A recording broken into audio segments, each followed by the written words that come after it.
आज हम लोग क्लास 7 में पाठ 3 में वर्तनी विचार को पढ़ेंगे।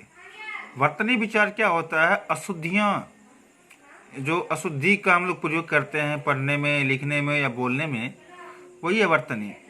तो अशुद्ध कहाँ कहाँ होती है अशुद्धियाँ, और शुद्ध कैसे किया जा सकता है उसके बारे में आज हम लोग विचार करेंगे। तो आपको पता होना चाहिए कि भाषा के शुद्ध प्रयोग का मुख्य आधार शुद्ध वर्तनी है।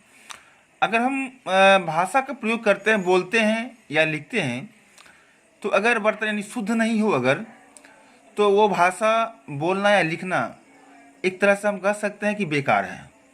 सुंदर लेख तथा प्रत्युत्तर या किसी के प्रश्न का उत्तर अगर हम देते हैं तो उसके बीच वर्तनी की अशुद्धियाँ ऐसे लगती है जैसे स्वादिष्ट खाने में कंकर। आप कह सकते हैं अगर आपके सामने स्वादिष्ट भोजन अगर परोसा हुआ है और अगर उसमें एक थोड़ा सा कंकर दांत के नीचे अगर पड़ जाए तो खाने की जो मज़ा है वो क्या कर देता है, ख़त्म कर देती है ना।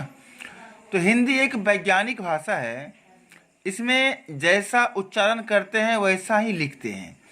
दैट मीन्स बोलने से लिखने का प्रभाव जो है वो अत्यंत प्रभावशाली है।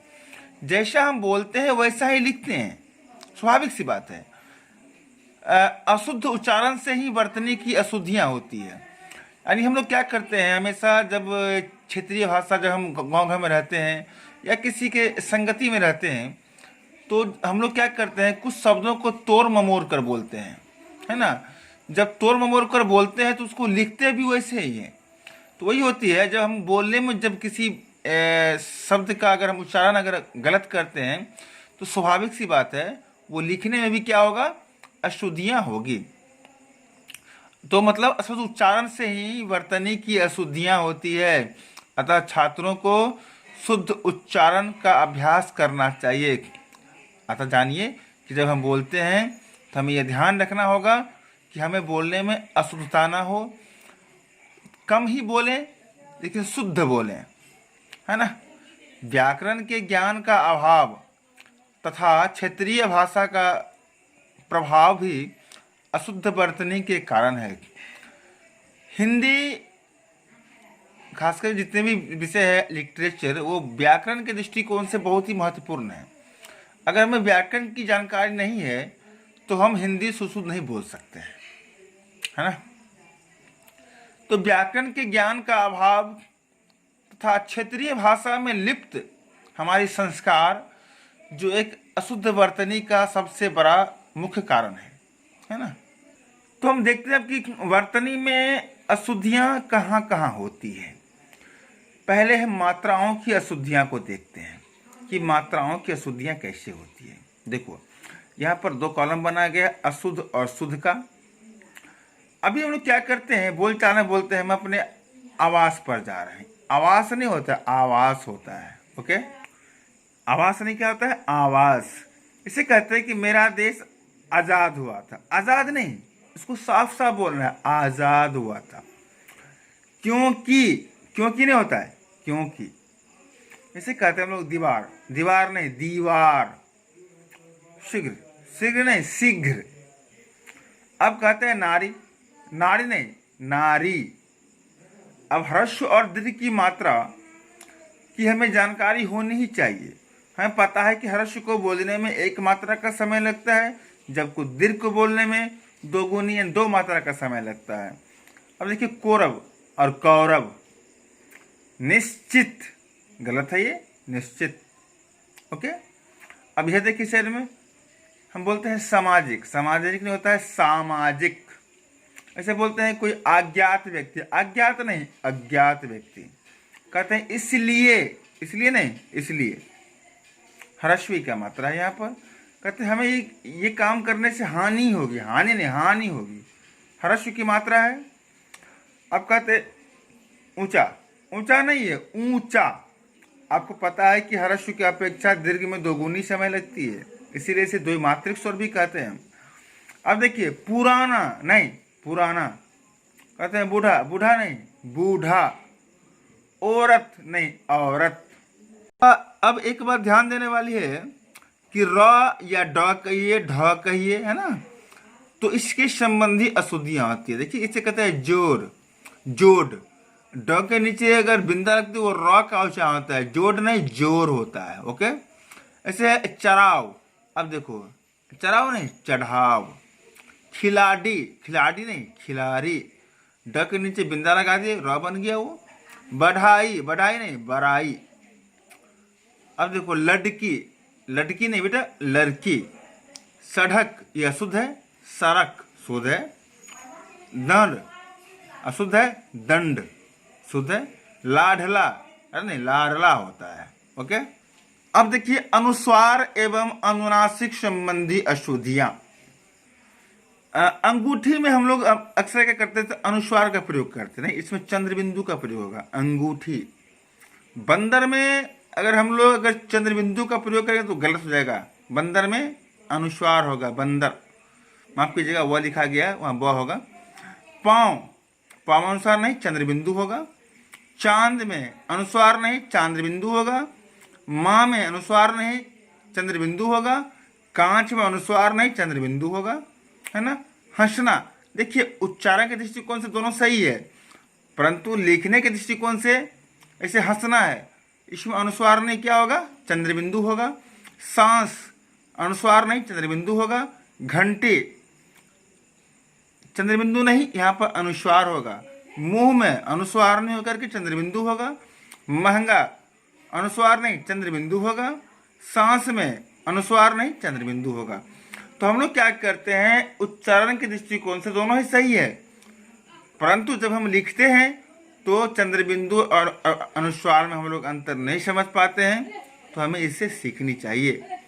अब देखिए रॉ के प्रयोग में हम लोग अक्सरहा गलती करते हैं। रॉ कहीं पर नीचे लगता है, कहीं पर ऊपर लगता है, कहीं पर हलंत होके लगता है, कहीं पर उसमें नीचे लग जाता है ना। ऐसे क्या करते हैं, ट्रेन, ट्रेन नहीं ट्रेन, ट के नीचे रॉ लगेगा ट्रेन। कृष्ण, कृष्ण नहीं क में री लगेगा कृष्ण होगा वो। लिखते हैं निर्धन, नहीं ध ऊपर रेप हो जाएगा, आधा रॉ है निर्धन। ग्रह कार्य, नहीं ग में री लग जाएगा गृह कार्य। पर्वत बोलते हैं हम लोग पर्वत नहीं, शुद्ध क्या होगा पर्वत। ऐसे बोलते हैं हम लोग अशुद्ध में। चर्म, चौ पर रेप नहीं म ऊपर रेप होगा चर्म। ऐसे चर्क, नहीं ऊपर रेप नहीं क के नीचे रो लगेगा चक्र होगा। अब देखिए आप इसे है भ्रातृत्व, यहाँ पर क्या लिखा है अशुद्ध में भातृत्व, नहीं भा में रॉ लगेगा भ्रातृत्व। अंतर्यामी, लेकिन शुद्ध क्या होगा अंतर्यामी। इसे कहता है कीर्ति, कीर्ति नहीं कीर्ति, तो हर्षिक और ऊपर रेप। ओके, कुछ अशुद्धियां और भी है, इसका मैं आपको बता दूं कि संयुक्त अक्षर एवं द्वितीय व्यंजन की अशुद्धियां। द्वितीय व्यंजन क्या होता है, इसे दो व्यंजन एक साथ जब संयुक्त बन के आता है उसे हम द्वितीय व्यंजन कहते हैं। ओके, इसे देखिए चिन्ह, हम लोग अक्सर चिन्ह लिखते हैं, होता है क्या चिन्ह होता है। ओके, लिखते हैं पत्थर में थ संयुक्त नहीं, पत्थर में त और थ संयुक्त होगा। ध्वस्त, ध्वस्त नहीं होता है ध्वस्त। निश्चित नहीं निश्चित। अभियुक्त नहीं अभियुक्त, क्या लिखा मैंने अभियुक्त नहीं अभियुक्त। अशुद्ध क्या है उज्ज्वल नहीं उज्ज्वल, ज व संयुक्त। व्यक्तिक नहीं वैयक्तिक। कभी कभी बोलते हैं कि मेरा मन व्याकुल है, व्याकुल नहीं है व्याकुल है। ओके, श्रृंगार में वहां पर रेप नहीं होगा श्रृंगार। इकट्ठा नहीं इकट्ठा। कुछ अन्य समान अशुद्धियां हैं, जैसे मान लीजिए हम बोलते हैं कि मातृभूमि नहीं मातृभूमि नहीं मातृभूमि। लिखते हैं कवयित्री नहीं कवयित्री। ईर्ष्या में तालव्य श का प्रयोग करते हैं, गलत है, मूर्धन्य श होगा ईर्ष्या। क्षमा में छ का प्रयोग करते हैं, जबकि क्या होगा अक्ष का प्रयोग होगा। श्रेष्ठ नहीं श्रेष्ठ होगा। उस में हर्ष उ है, एक यहाँ पर दीर्घ उ होगा। ऐतिहासिक नहीं, यहाँ पर होता है ऐतिहासिक, ये विशेषण है ये। हम लोग बोलता ना बोलते हैं कि हम स्कूल जा रहे हैं, स्कूल नहीं होता है स्कूल, श का संयुक्त। श्रवण में दंत न नहीं होगा, मूर्धन्य न होगा। ऋतु, ऋतु नहीं, ऋतु, री का प्रयोग होगा यहाँ पर। साप्ताहिक बोलते हैं, नहीं साप्ताहिक। मृत्यु में र हरंत नहीं लगेगा, म में री लग जाएगा, मृत्यु। ओके। लास्ट है आपका कि नुक्ते की अशुद्धियां। नुक्ते क्या होते हैं? वैसे सामान्यतः क ख ग ज फ 5 वर्णों में नुक्ता लगता है, परंतु अब के नए व्याकरण में केवल 2 वर्णों में नुक्ता की जो है वो प्रावधान है, ज और फ में। ये अरबी शब्द से बना हुआ है, इसे फ और ज साफ, लेकिन अगर नुक्ता लगाने से इसका उच्चारण में बदलाव होता है, साफ। ऐसा होता है टेलीविजन, नहीं टेलीविजन है, टेलीविजन। ओके। कागज, कागज के नीचे ज के नीचे नुक्ता लगाने से कागज। ऐसे बोलते हैं कमीज, ये अशुद्ध है, उसके नीचे नुक्ता लगाने से बोलता है कमीज। ऐसे बोलते हैं जमीन, जमीन अशुद्ध भाषा है, शब्द है, क्या होगा? जमीन। ऐसे बोलते हैं जमीर, नहीं जमीर। ऐसे मजदूर, नहीं मजदूर। बर्फ, नहीं बर्फ। जरूरत, नहीं जरूरत। तो नुक्ता ज और फ के नीचे बिंदा लगता है, उसी को नुक्ता कहते हैं। नुक्ता लगने से शब्द की शोभा, सुंदरता और उच्चारण में कुछ बदलाव हो जाती है। ओके। तो इस तरह से आपके जो वर्तनी का जो अध्याय है वो यहीं पर समाप्त होती है। आप लोग इस चैनल को सब्सक्राइब कर लीजिए, लाइक और कमेंट में कुछ पूछना हो जरूर पूछें हमें। Okay, thank you everybody.